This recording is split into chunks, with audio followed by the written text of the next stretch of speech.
The deaths of Kris Kremers and Lisanne Froon. An overview on both of these women. Kris Kremers was born on August 9th, 1992, and was 21 at the time of her death. She grew up in Amersfoort, Utrecht, and attended the University of Utrecht and got a degree in cultural social education with a specialization in art education. She was described as an open, creative, and responsible person. Lisanne Froon was born on September 24th, 1991, and was 22 at the time of her death. She also grew up in Amersfoort, Utrecht, Amersfoort, and attended Saxion University and received a degree in applied psychology. She's described as an optimistic, intelligent, and passionate volleyball player. This is Kris Kremers on the left and Lisanne Froon on the right, and this is the last picture that they took of themselves. Here is a timeline. Before Panama, they had spent 6 months planning and saving up for their trip to Panama, in which they would be staying with a host family in Boquete, Panama. They were going to learn Spanish and volunteer, as well as travel around Panama and get to go on hikes. In Panama, they arrived in Panama on March 15th, 2014.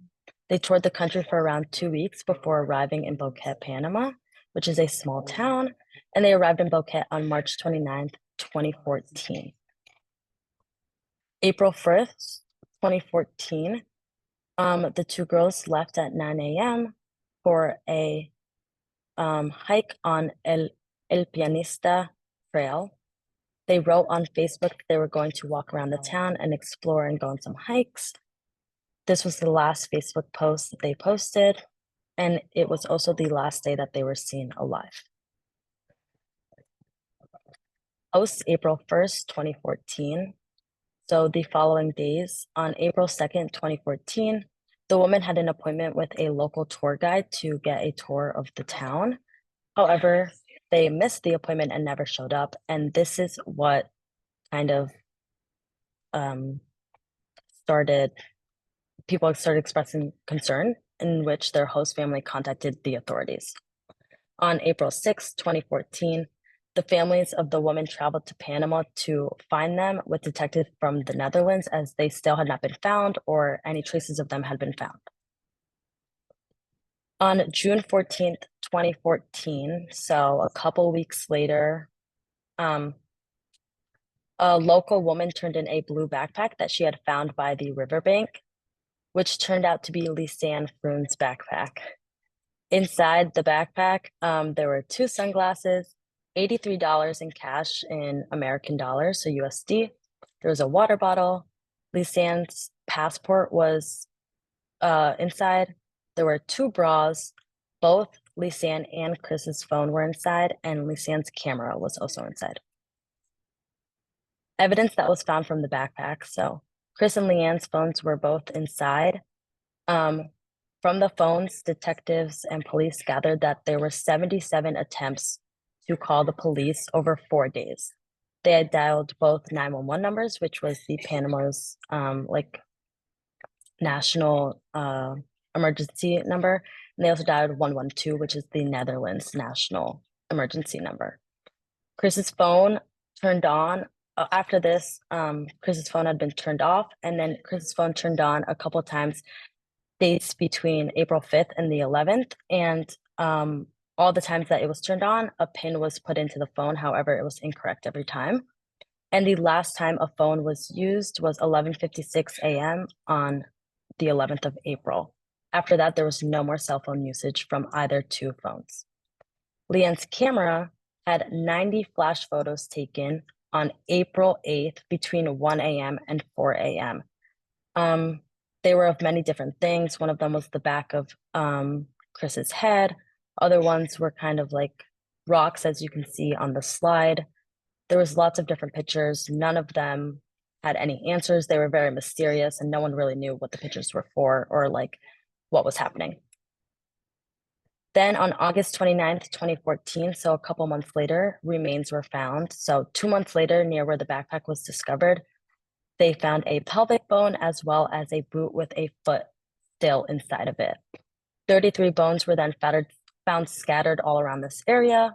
DNA confirmed that they were Kris and Lisanne's bones. Lisanne's bones were kind of looked like they had decayed, so there was still skin and some of her muscle attached to them, which was giving signs of like natural decay, whatever reason her bones weren't a part of her body or whatever, it's just natural decay. However, what was very odd and different is that Kris's bones were completely white, which was giving signs that had been bleached. They were completely white. There was no signs of marks on either of the girl's bones that like anything had happened. The only difference was that Kris's bones were completely white, which showed signs of bleaching. There's been lots of theories about what happened to Kris and Lisanne. One of them is that they fell into a ravine.